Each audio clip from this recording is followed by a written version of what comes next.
PM Sri திட்டத்தில் ஏற்கனவே MP Dharmendra Pradhan நாங்கள் கையெழுத்து போடுறதுக்கு ரெடியாக இருந்தோம் அப்படின்னு சொல்லி போட்டு நாடாளுமன்றத்தில் பேசினாங்க.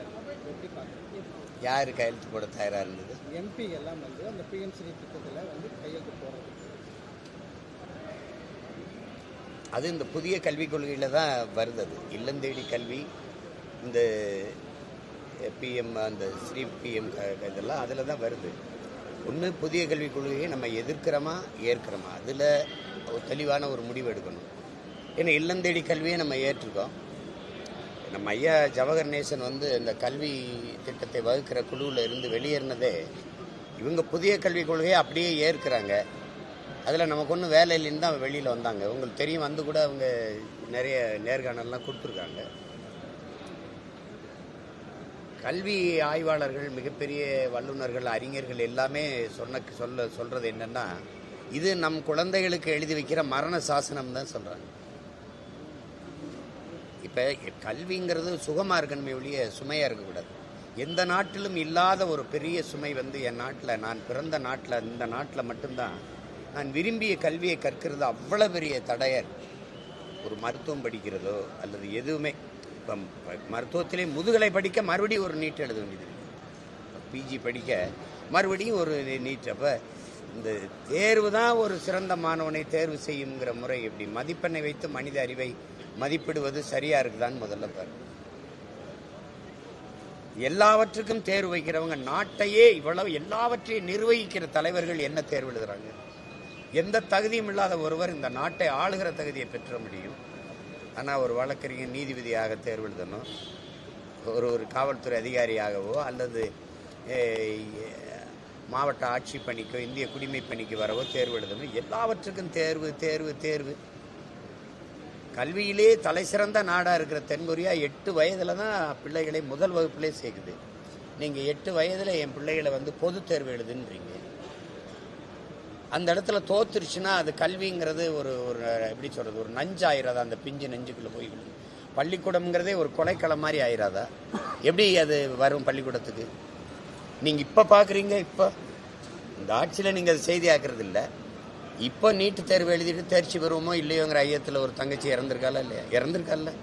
அப்போ 12ஆம் படிச்சுட்டு +2 தேர்ச்சி பெற்று வந்த பிள்ளைகளே இந்த நீட்டு தேர்வை எதிர்கொள்ள முடியாமல் மன முதிர்ச்சி இல்லாமல் இறந்து போகிறாங்க. 12ஆம் தோற்று போகிறவங்க இறந்து போகிறாங்க. அப்போ அந்த மாதிரி ஒரு சமூக சூழல் தோல்வியை நீங்கள் தோல்வியை வெற்றியின் தாயின்னு நீங்கள் கற்பிச்சு கொடுக்கல.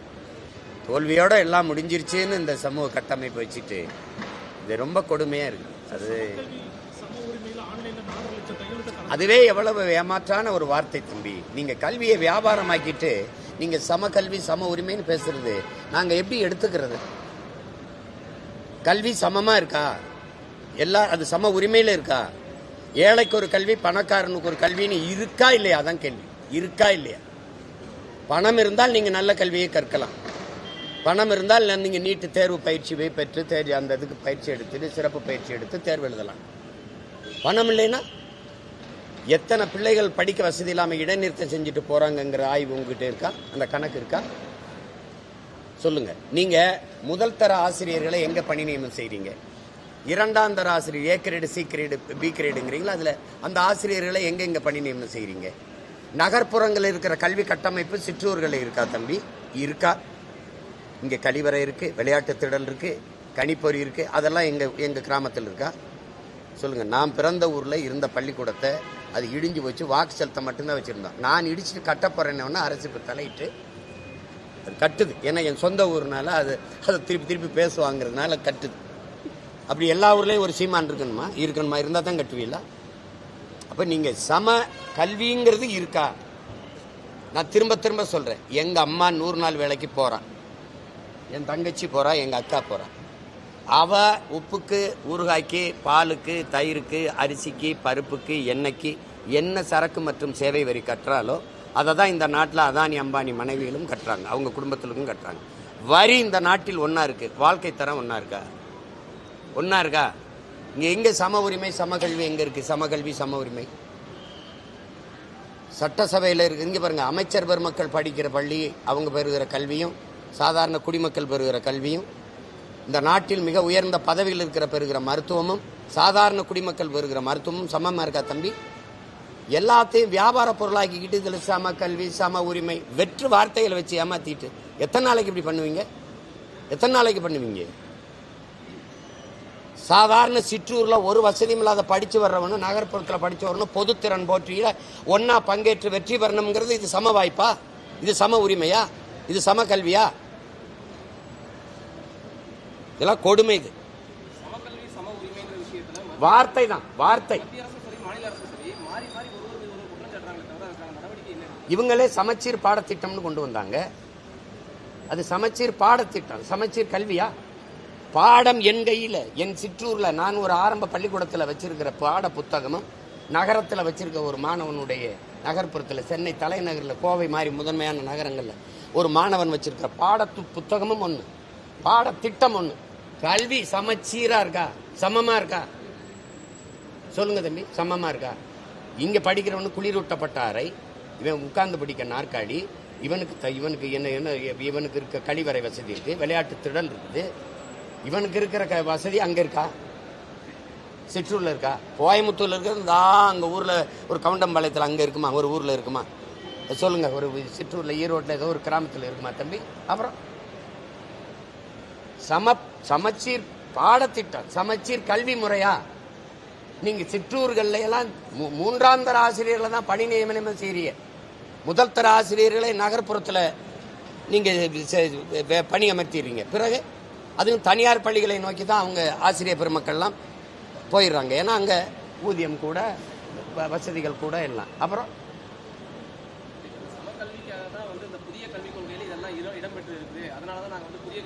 இந்த கல்வி முறையில் அதிகபட்ச கனவு ஆஸ்திரேலியா, அமெரிக்கா,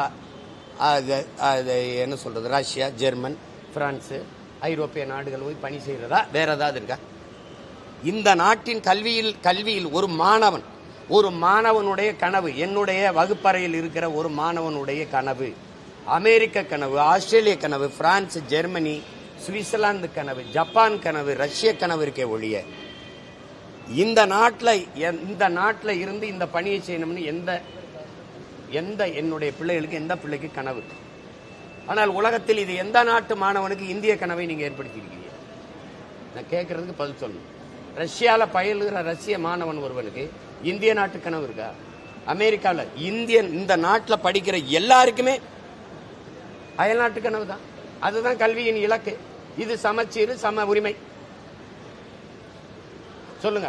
அறிவார்ந்த நீங்க மருத்துவர், அறிவார்ந்த பொறியாளர் எல்லாரையும் தயாரிச்சு வேற நாட்டில் இறக்கி விட்டுறீங்க.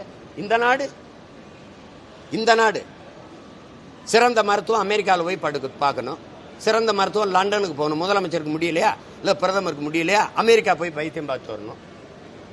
சொல்லுங்க, நீங்க சொல்லுங்க. தம்பி, விளையாட்டு வீரர் யுவராஜுக்கு புற்றுநோய், அம்மையார் அன்னை இந்திரா காந்தி அம்மையாருக்கு புற்றுநோய், வெளிநாட்டில் மருத்துவம் பார்த்து வந்துட்டீங்க. எங்க அம்மாவுக்கு புற்றுநோய், நான் எங்க போய் பார்க்கறது? கேள்விக்கு பதில் இருக்கா? இப்ப நீங்க இங்க இருக்கிற முதல்வர் இவங்கள பெருமக்களுக்கெல்லாம் உடல்நிலை சரியில்லை, சிங்கப்பூருக்கு போயிடுறாங்க. இங்க அப்போலோவில் வச்சு பார்த்தாலும் சிங்கப்பூர்ல இருந்து மருத்துவர் வராங்க. சிங்கப்பூருக்கு பயணம் பண்ணி போக முடியல, அதனால இங்க மருத்துவர் இங்க வந்துடுறார் பயணம் பண்ணி. எங்க தாய் தந்தை இருக்கு, எங்க ஊர்ல இருக்கு, எங்க ஆத்தால பையன் தாத்தம்பாட்டிக்கு முடியல, என்ன பண்ணலாம்? வசதி இருக்கிறவன் உயர்ந்த அப்பலோ, காவேரி, ராமச்சந்திரா மருத்துவமனையில் படுத்து மருத்துவம் பார்த்துக்கிற முடியும். வசதி இல்லாமல் பாடையை கட்டி நேரம் சுடுகாட்டில் போய் படுக்க முடியும். வேற ஏதாவது வாய்ப்பு இருக்கா? ஏதாவது